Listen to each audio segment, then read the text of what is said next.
చింతనతోనే జరుగు ఆత్మ పరివర్తన. ఆత్మ చింతనతోనే జరుగు ఆత్మ పరివర్తన. ఆత్మ పరివర్తనే చేయును, ఆత్మ పరివర్తనే చేయును విశ్వ పరివర్తన. ఆత్మ చింతనతోనే జరుగు.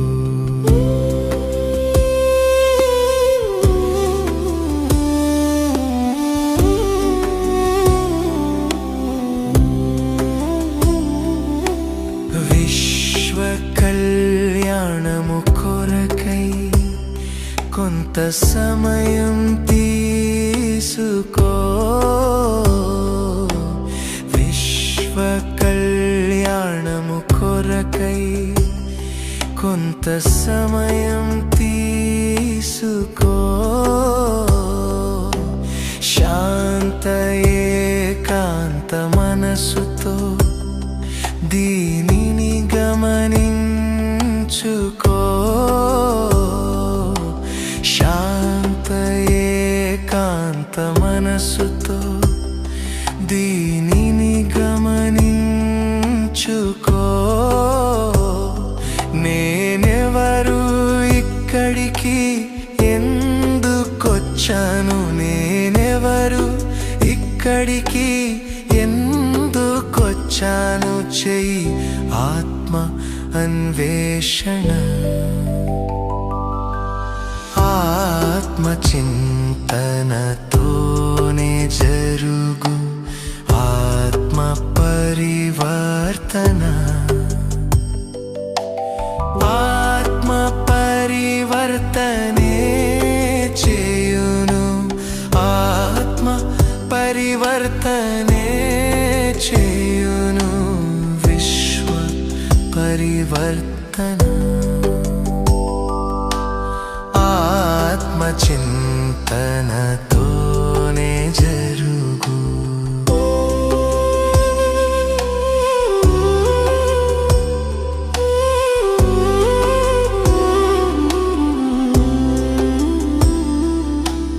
తనువు కన్నా వేరైన దివ్య చైతన్య ఆత్మను నేను. తనువు కన్నా వేరైన దివ్య చైతన్య ఆత్మను నేను. సర్వశక్తివంతుడైన శివుడే నా తండ్రి పరమాత్మా. సర్వశక్తివంతుడైన శివుడే నా తండ్రి పరమాత్మా. ఆయన నిర్దేశంలోనేనా, ఆయన నిర్దేశంలోనేనా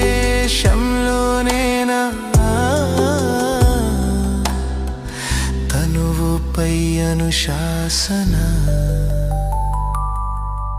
ఆత్మ చింతనతోనే జరుగు ఆత్మ పరివర్తన. ఆత్మ పరివర్తనే చేయును, ఆత్మ పరివర్తనే చేయును విశ్వ పరివర్తన. ఆత్మ చింతనతోనే జరుగు.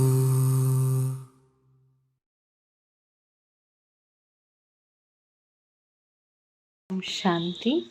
మధురమైన పిల్లలు, సుఖ శాంతుల వరదానం ఒక్క బాబా నుండి మాత్రమే లభిస్తుంది. ఏ దేహదారుల నుండి లభించదు. మీకు ముక్తి జీవన్ముక్తుల మార్గాన్ని చూపించేందుకు బాబా వచ్చారు. ప్రశ్న: బాబా జతలో వెళ్ళేందుకు సత్యయుగం ఆదిలో వచ్చేందుకు పురుషార్థం ఏది? జవాబు: బాబా జతలో వెళ్ళాలంటే సంపూర్ణ పవిత్రులుగా అవ్వాలి. సత్యయుగం ఆదిలో వచ్చేందుకు ఇతర సాంగత్యాల నుండి బుద్ధియోగాన్ని తెంచి ఒక్క తండ్రి స్మృతిలో ఉండాలి. ఆత్మ అభిమానులుగా తప్పకుండా అవ్వాలి. ఒక్క తండ్రి మతాన్ని అనుసరిస్తూ ఉన్నత పదవిని పొంది అధికారం లభిస్తుంది.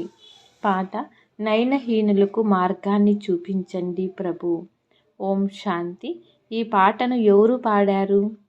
పిల్లలు. ఎందుకంటే అందరికీ తండ్రి ఒక్కరే.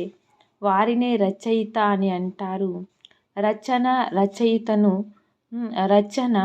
రచయితను పిలుస్తుంది. బాబా అర్థం చేయించారు. భక్తి మార్గంలో మీకు ఇరువురు తండ్రులున్నారు. ఒకరు లౌకికము, మరొకరు పారలౌకికము. సర్వాత్మల తండ్రి ఒక్కరే. తండ్రి ఒక్కరే అయినందున ఆత్మలందరూ పరస్పరంలో సోదరులము అని అంటారు. ఓ గాడ్ ఫాదర్, ఓ పరంపిత పరమాత్మ, దయ చూపించండి, క్షమించండి అని ఆ తండ్రిని పిలుస్తారు. భక్తులు. రక్షకుడు భగవంతుడు ఒక్కడే. మొట్టమొదట మనకు ఇద్దరు తండ్రులనే విషయాన్ని అర్థం చేయించాలి. పారలౌకిక తండ్రి అయితే అందరికీ ఒక్కరే. పోతే లౌకిక తండ్రి ప్రతి ఒక్కరికి వేరువేరుగా ఉంటారు. ఇప్పుడు లౌకిక తండ్రి గొప్పవారా లేక పారలౌకిక తండ్రి గొప్పవారా? లౌకిక తండ్రిని ఎప్పుడూ భగవంతుడు అని లేక పరమపిత అని అనరు. ఆత్మల తండ్రి ఒక్క పరంపిత పరమాత్మయే. ఆత్మ పేరు ఎప్పుడూ మార్పు చెందదు. శరీరం పేరు మారుతుంది. ఆత్మ భిన్న భిన్న శరీరాలను ధరించి పాత్రను అభినయిస్తుంది. అనగా పునర్జన్మలు తీసుకుంటుంది. చివరికి మొత్తం ఎన్ని జన్మలు లభిస్తాయో అది కూడా తండ్రే వచ్చి అర్థం చేయిస్తారు. పిల్లలారా, మీకు మీ జన్మల గురించి తెలియదు. తండ్రి భారతదేశంలోనే వస్తారు. వారి పేరు శివ. శివ పరమాత్మ అని కూడా అంటారు. శివ జయంతి లేక శివరాత్రి కూడా ఆచరిస్తారు. వారు నిరాకారులు. ఆత్మ కూడా నిరాకారమే. నిరాకార లోకం నుండి పాత్ర చేసేందుకు సాకార లోకానికి వస్తుంది. ఇప్పుడు నిరాకార శివుడు శరీరం లేకుండా పాత్రను అభినయించలేరు. మనుషులు ఈ విషయంలోన కొంచెం కూడా అర్థం చేసుకోవడం లేదు. నయన రహితులుగా ఉన్నారు. ఈ శరీరంలో 2 నేత్రములైతే అందరికీ ఉన్నాయి. కానీ మూడవదైన జ్ఞాన నేత్రం ఎవ్వరికీ లేదు. దీనిని దివ్య చక్షువు అని కూడా అంటారు. ఆత్మ తన తండ్రిని మరచిపోయింది. అందుకే నయనహీనులకు మార్గాన్ని చూపమని పిలుస్తుంది. ఎక్కడికి మార్గాన్ని చూపించాలి? శాంతిధామం, సుఖధామానికి. సర్వుల సద్గతిదాత సద్గురువు ఒక్కరే. మనుషులకు గురువులై సద్గతిని ఇవ్వలేరు. స్వయం సద్గతిని పొందలేరు. ఇతరులకు కూడా ఇవ్వలేరు. ఒక్క తండ్రి మాత్రమే సర్వులకు సద్గతి ఇవ్వగలరు. ఆ అల్పైన తండ్రినే స్మృతి చెయ్యాలి. తండ్రి చెప్తారు, ఏ మనస్సు మాత్రులు ముక్తి జీవన్ముక్తిని, శాంతి సుఖాలను సదాకాలానికి ఇవ్వలేరు. సుఖశాంతుల వరదానాన్ని ఒక్క తండ్రి మాత్రమే ఇవ్వగలరు. మనుషులకు ఇవ్వలేరు. భారతవాసులు సతో ప్రధానంగా ఉన్నప్పుడు సత్యుగం స్వర్గవాసులుగా ఉండేవారు. ఆత్మ పవిత్రంగా ఉండేది. భారతదేశాన్ని స్వర్గమని అంటారు. అప్పుడు ఆత్మలు పవిత్రంగా సతోప్రధానంగా ఉండేవి. నేటికి ఖచ్చితంగా 5000 సంవత్సరాల క్రితం భారతదేశం స్వర్గంగా సతోప్రధానంగా ఉండేది. ఈ లక్ష్మీనారాయణుల రాజ్యం ఉండేదని మీకు తెలుసు. ఇప్పుడిది కలియుగానికి కూడా అంతిమ సమయం.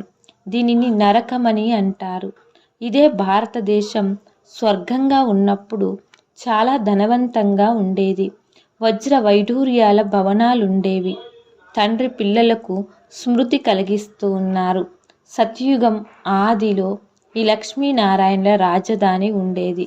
దాన్ని స్వర్గమని వైకుంఠమని అంటారు. ఇప్పుడు స్వర్గము లేనే లేదు.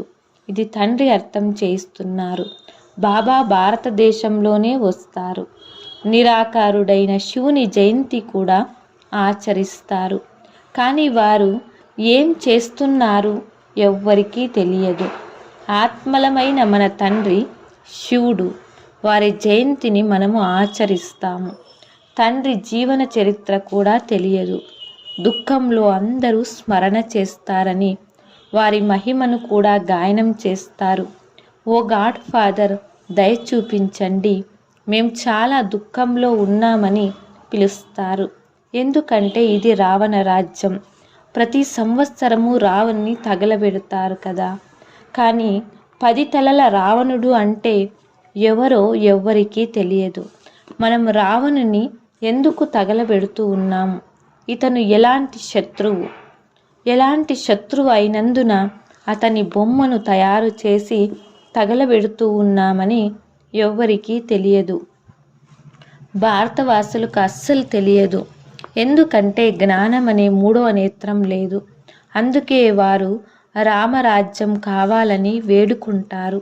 స్త్రీలో 5 వికారాలు, పురుషునిలో 5 వికారాలు ఉన్నాయి. అందుకే దీనిని రావణ సంప్రదాయము అని అంటారు. ఈ రావణుడే పంచవికారాల అత్యంత పెద్ద శత్రువు. ఇతని దిష్టి బొమ్మను తయారు చేసి కాలుస్తారు.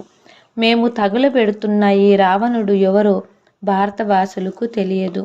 రావణ రాజ్యము అనగా 5 వికారాలు ఎప్పటి నుండి ప్రారంభమయ్యాయో కూడా ఎవరికీ తెలియదు. రామరాజ్యము సత్య త్రేతాయుగాలలో, రావణ రాజ్యము ద్వాపర కలియుగంలో ఉంటుందని తండ్రి తెలియచేస్తున్నారు. సత్యయుగంలో ఈ లక్ష్మీనారాయణల రాజ్యం ఉండేది. వారికి ఈ రాజ్యం ఎక్కడ నుండి ఎలా లభించిందో ఎవరికీ తెలియదు. ఇవి తెలుసుకోవాల్సిన విషయాలు. దీనిపై గమనం ఉంచాలి. తండ్రి అత్యంత ప్రియమైనవారు. అందుకే వారిని భక్తి మార్గంలో కూడా పిలుస్తారు. భారతదేశంలో వీరి లక్ష్మీనారాయణ రాజ్యం ఉన్నప్పుడు దుఃఖానికి నామరూపాలు కూడా ఉండేవి కాదు. ఇప్పుడు ఇది దుఃఖధామము. అనేక ధర్మాలున్నాయి. సత్యుగంలో ఒకే ఒక ధర్మం ఉండేది. మిగిలిన ఆత్మలన్నీ ఎక్కడికి వెళ్ళిపోతాయి కూడా ఎవ్వరికీ తెలియదు. ఎందుకంటే నయనహీనులుగా ఉన్నారు. శాస్త్రాల ద్వారా ఎవరికి జ్ఞానం 3వ నేత్రం లభించదు. జ్ఞాన నేత్రము జ్ఞానసాగరుడైన పరంపిత పరమాత్ముడే ఇస్తారు. ఆత్మకు 3వ నేత్రం లభిస్తుంది. తాను ఎన్ని జన్మలు తీసుకున్నానన్నది సత్యుగంలో ఏ దేవీ దేవత రాజ్యం ఉండేదో అదేమైపోయిందో ఆత్మ మరిచిపోయింది. మనుషులు 84 జన్మలు తీసుకుంటారని గానం కూడా చేస్తారు. 84 జన్మల చక్రమని కూడా అంటారు. కానీ ఏ ఆత్మ 84 జన్మలు తీసుకుంటుంది? ఎవరైతే మొట్టమొదట భారతదేశంలోకి వస్తారో వారే దేవీ దేవతలుగా ఉండేవారు. వారు మళ్ళీ 84 జన్మలు అనుభవించి చివర్లో పతితంగా అవుతారు. హే పతిత పావన అని మహిమ కూడా చేస్తారు. కనుక తాము పతితులమని వారే నిరూపిస్తారు. కనుకనే ఓ పతిత పావన రండి, మమ్మల్ని పావనంగా చెయ్యండి అని పిలుస్తారు. ఎవరు స్వయం పతితులుగా ఉంటారో వారు ఇతరులని పావనంగా ఎలా చేయగలరు? బాబా చెప్తారు, అర్ధకల్పం భక్తి మార్గంలో రావణ రాజ్యం 5 వికారాలు ఉన్న కారణంగా భారతదేశం ఇంతటి దుఃఖాన్ని పొందింది.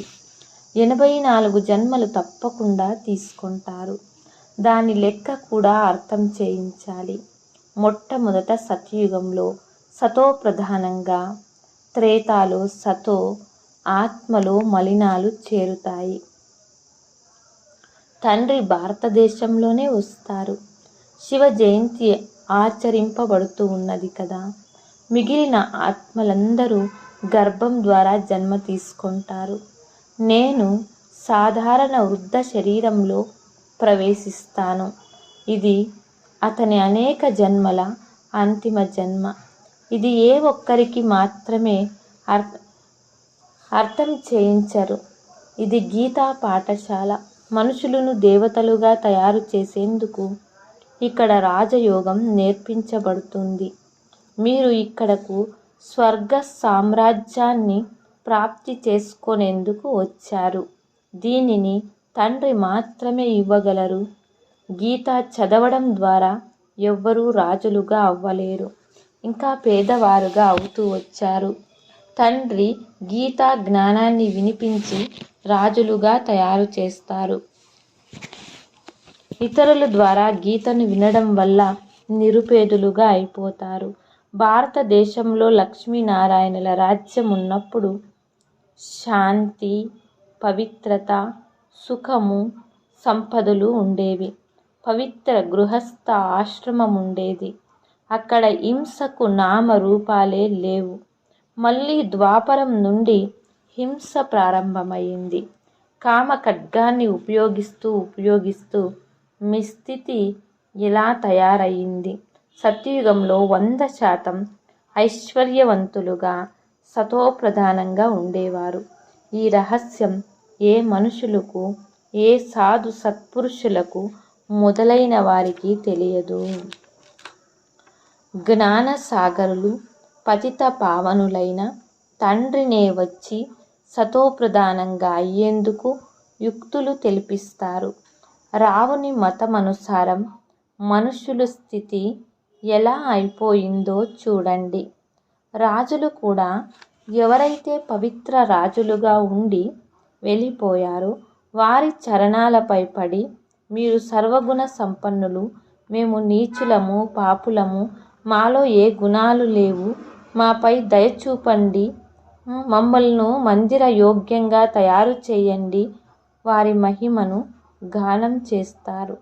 తండ్రి ఎలా వచ్చి మళ్ళీ దేవీ దేవత ధర్మస్థాపన చేయిస్తారో ఎవ్వరికీ తెలియదు. మేము దేవీ దేవత ధర్మం వారం, మేము క్షత్రియులం, వైశ్యులం, శూద్రులుగా అయ్యామని ఇన్ని జన్మలు తీసుకొని ఇప్పుడు 84 జన్మలు పూర్తి అయినాయని మీకు తెలుసు. మళ్ళీ సృష్టి చక్రం తిరగవలసి ఉంది. కనుక మళ్ళీ మీరు ఇక్కడ పావనంగా అవ్వాలి. పతితులు సుఖధామంలోకి, శాంతిధామంలోకి వెళ్ళలేరు. సతోప్రధానంగా ఉన్న మీరు తమో ప్రధానంగా అయ్యారు. స్వర్ణిమ యుగం నుండి మళ్ళీ ఇప్పుడు ఇనుప యుగంలోకి వచ్చారు.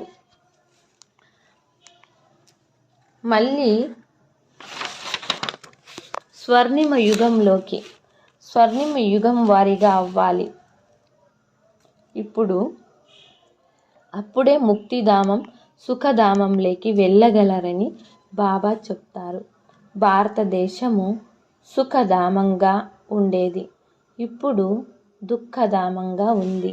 నయనహీనులైన మాకు మార్గాన్ని చూపండి. మేము శాంతి ధామంలోకి ఎలా వెళ్ళాలని పాటలో కూడా విన్నారు. వారు పరమాత్ముని సర్వవ్యాపి, ఫలానా అవతారం, పరశురామ అవతారం అని అంటూ ఉంటారు. ఇప్పుడు తండ్రి పరశురాముడై ఎవరినైనా హతమారుస్తూ ఉంటారా? ఇలా జరగదు. మీరు ఈ చక్రంలో ఎలా 84 జన్మలు తీసుకున్నారో తండ్రి అర్థం చేయిస్తారు. ఇప్పుడు అల్ఫైన నన్ని స్మృతి చెయ్యండి. ఓ ఆత్మలారా, ఆత్మ అభిమానులుగా అవ్వండి. దేహ అభిమానులుగా అయ్యి మీరు పూర్తిగా దుఃఖితులుగా, నిరుపేదలుగా, నరకవాసులుగా అయిపోయారు. ఒకవేళ స్వర్గవాసులుగా అవ్వాలనుకుంటే తప్పకుండా ఆత్మ అభిమానులుగా అవ్వాలి. ఆత్మనే ఒక శరీరాన్ని వదిలి మరొక శరీరాన్ని తీసుకుంటుంది. ఇప్పుడు 84 జన్మలు పూర్తి అయ్యాయి. మళ్ళీ సత్యుగం ఆదిలో వెళ్ళాలి. ఇప్పుడు నన్ను స్మృతి చెయ్యండి. మిగిలిన సాంగత్యాల నుండి ఉద్యోగాన్ని తెంచండి. భలే గృహస్థ వ్యవహారంలో ఉండండి, కానీ స్వయాన్ని ఆత్మ అని నిశ్చయం చేసుకోండి. ఆత్మ ఒక శరీరాన్ని వదిలి మరొక శరీరాన్ని తీసుకుంటుంది. ఇప్పుడు ఆత్మ అభిమానులుగా అవ్వాలి. నన్ను స్మృతి చేసినట్లయితే మలినాలన్నీ కాలిపోతాయి. మీరు పవిత్రంగా అవుతారు. నేను మళ్ళీ పిల్లలందరినీ తీసుకొని వెళుతాను. ఒకవేళ నా మతమును అనుసరించకపోతే ఉన్నత పదవి పొందలేరు. ఈ లక్ష్మీనారాయణులది ఉన్నతమైన పదవి. వీరి రాజ్యం ఉన్నప్పుడు ఏ ఇతర ధర్మములు లేదు. ద్వాపర యుగం నుండి ఇతర ధర్మాలు వస్తాయి. సత్యయుగంలో మనుషులు కూడా కొద్ది మందే ఉంటారు. ఇప్పుడు అనేక ధర్మాలు ఉన్నందున ఇంత దుఃఖితులుగా అయ్యారు. అదే దేవీ దేవతా ధర్మం వారు ఇప్పుడు మళ్ళీ పతితులుగా అయినందున స్వయాన్ని దేవతలమని చెప్పుకోలేరు. హిందువులు అనే పేరు పెట్టుకున్నారు. హిందువు అనే ధర్మం ఏదీ లేదు. తండ్రి చెప్తున్నారు, రావణుడు మిమ్మల్ని ఇలా తయారు చేశాడు. మీరు ఎప్పుడు యోగ్య దేవతలుగా ఉండేవారు. అప్పుడు పూర్తి విశ్వంపై మీ రాజ్యం ఉండేది. అందరూ చాలా సుఖంగా ఉండేవారు. ఇప్పుడు దుఃఖితులుగా అయ్యారు. భారతదేశము స్వర్గంగా ఉండేది. అది ఇప్పుడు నరకంగా మారిపోయింది. మళ్ళీ నరకాన్ని స్వర్గంగా తండ్రి తప్ప మరెవ్వరూ తయారు చేయలేరు. దేవతలను సంపూర్ణ నిర్వికారులు అని అంటారు. ఇక్కడ మనుషులు సంపూర్ణ వికారులు. వీరిని పతితులు అని అంటారు. భారతదేశము శివాలయంగా ఉండేది. శివ్ బాబా స్థాపన చేశారు. తండ్రి స్వర్గాన్ని తయారు చేస్తారు. మళ్ళీ రావణుడు నరకంగా చేస్తాడు. రావణుడు శాపాన్ని ఇస్తారు. తండ్రి 21 జన్మలకు వారసత్వాన్ని ఇస్తారు. ఇప్పుడు మీరు ప్రతి ఒక్కరూ తండ్రిని స్మృతి చేయండి. ఏ దేహదారులను స్మృతి చేయకండి. దేహదారులను భగవంతుడని అనరు. భగవంతుడు ఒక్కరే. బాబా అనంతమైన వారసత్వమును ఇస్తాడు. మళ్ళీ రావణుడు శాపమిస్తాడు. ఈ సమయంలో భారతదేశం శాపగ్రస్తమై ఉంది. చాలా దుఃఖంలో ఉంది. ఇప్పుడు ఈ రావణుని పైన విజయం పొందాలి. దానమిస్తే గ్రహణము వదులుతుందని మహిమ కూడా చేయబడింది. ఆ గ్రహణం ఏది వస్తుందో, సూర్యచంద్రుని గ్రహణం ఏది వస్తుందో అది భూమి వలన ఏర్పడిన నీడ. ఇప్పుడు తండ్రి చెప్తారు, మీ పైన పంచవికారాల రూపి రావణ గ్రహణముంది. ఈ 5 వికారాలు దానంగా ఇచ్చేయాలి. మేము ఎప్పుడూ వికారాలలోకి వెళ్ళమని మొదట దానం ఇవ్వండి. ఈ కామ ఖడ్గమే మనుషులను పతితులుగా చేస్తుంది. మంచిది. మధురాతి మధురమైన అపురూపమైన పిల్లలకు మాత్పితా బాబ్దాదాల ప్రియస్మృతులు మరియు గుడ్ మార్నింగ్. ఆత్మిక పిల్లలకు ఆత్మిక తండ్రి నమస్తే. ఆత్మిక తండ్రికి ఆత్మిక పిల్లలం నమస్తే నమస్తే. ధారణ కోసం 1వ పాయింట్. తండ్రి తెలిపించే జ్ఞానంపై పూర్తి గమనముంచాలి. గమనముంచి చదవాలి. జ్ఞానమనే 3వ నేత్రం ద్వారా మీ 84 జన్మలను తెలుసుకొని ఇప్పుడు ఈ అంతిమ జన్మలో పావనంగా అవ్వాలి. 2వ పాయింట్. రావణుని శాపం నుండి సురక్షితంగా ఉండేందుకు ఒక్క తండ్రి స్మృతిలోనే ఉండాలి. 5 వికారాలను దానం ఇవ్వాలి. ఒక్క తండ్రి మతమునే అనుసరించాలి. వరదానము: కిరీటము మరియు తిలకాన్ని ధరించి బాబ్దాదాకు సహాయకారిగా అయి హృదయ సింహాసనాధికారి భవ. ఎవరైనా సింహాసనంపై కూర్చుంటే వారికి తిలకం మరియు కిరీటం గుర్తుగా ఉంటాయి. అలా ఎవరైతే హృదయ సింహాసనధారిగా ఉంటారో వారి మస్తకంపై సదా అవినాశి ఆత్మిక స్థితి యొక్క తిలకం దూరం నుండినే ప్రకాశిస్తూ కనిపిస్తుంది. సర్వ ఆత్మలకు కళ్యాణం జరగాలనే శుభ భావన వారి కనుల ద్వారా లేక ముఖం ద్వారా కనిపిస్తుంది. వారి ప్రతి సంకల్పము, మాట మరియు కర్మ తండ్రి సమానంగా ఉంటాయి. స్లోగన్: సరళమైన స్మృతి కొరకు సరళత గుణాన్ని ధారణ చేయండి. సంస్కారాలను సరళంగా చేసుకోండి. అవ్యక్త సూచన: సదా అచల్ అడోల్ ఏకరస స్థితిని అనుభవం చేయండి. ఎవరికైతే డ్రామా జ్ఞానం యొక్క శక్తి ప్రాక్టికల్ జీవితంలో ధారణ అయ్యి ఉంటుందో వారు ఎప్పుడూ ఆందోళన చెందరు. సదా ఏకరసంగా అచల్ అడోల్గా తయారు చేయించే విశేషమైన శక్తి ఈ డ్రామా పాయింట్. దీనిని శక్తి రూపంలో ధారణ చేయువారు ఎప్పుడూ ఓడిపోరు. ఈ కళ్యాణకారి డ్రామాలో ప్రతి దృశ్యంలో ఏదో ఒక కళ్యాణం ఇమిడి ఉంది.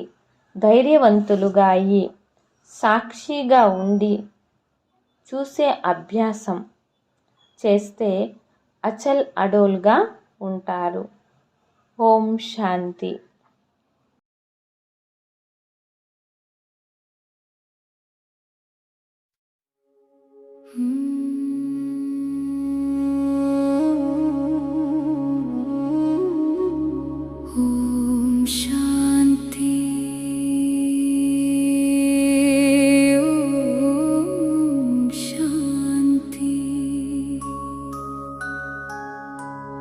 శాంతి స్వరాల సంద్రములో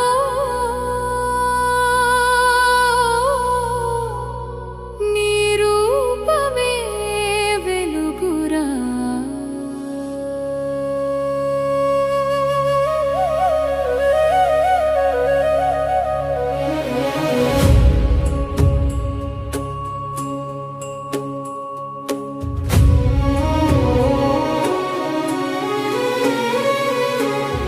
తల్లివి తండ్రివి నీవే కదా.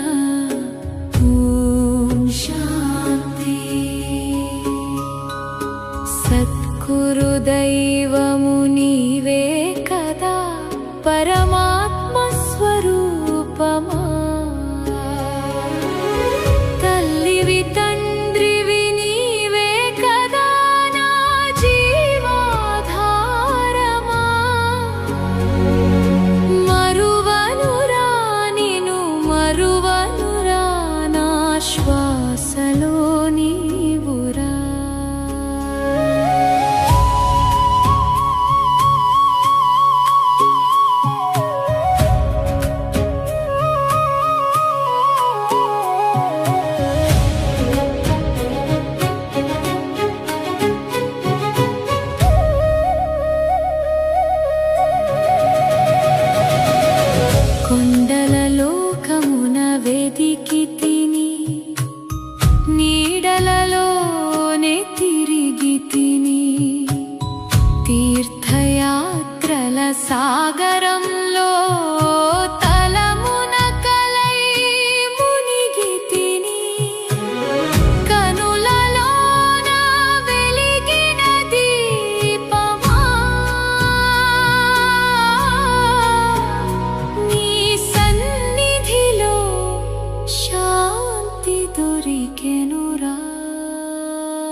శాంతి